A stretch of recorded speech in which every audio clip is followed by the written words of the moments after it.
نو دعا وکړئ چې الله پاک دلا اتاره جنت ورکړي.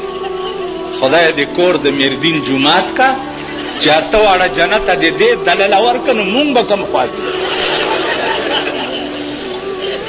او باقی که تاسو وایي چې دا پاکستانیان تورزن قوم نه، ما تاسو تورم لیدلی د کشمیر په جنگ کې سن 65 کې سن 71 کې ما لیدلی دي چې پېښور کې دارو د پاره سړی نه ښکاري.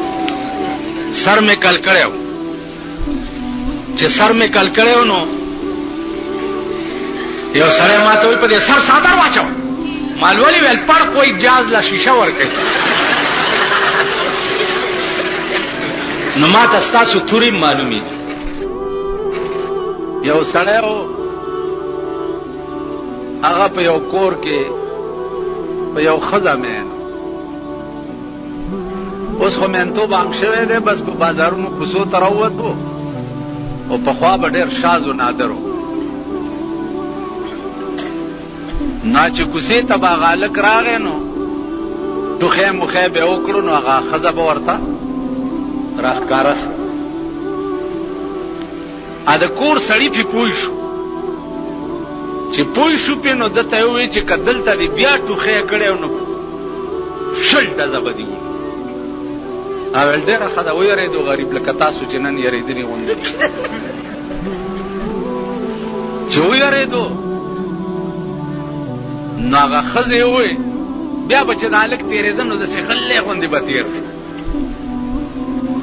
هغه ښځې یې وویل چې د زورورو د زور اوبه شي، نن مې اشنا په کوڅه غلی تېرېده نه.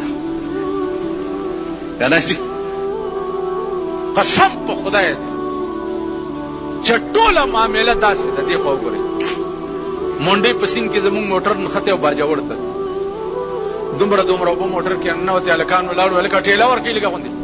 ویل پیسې راکړه، ټېله ورکړئ، پیسې راکړه.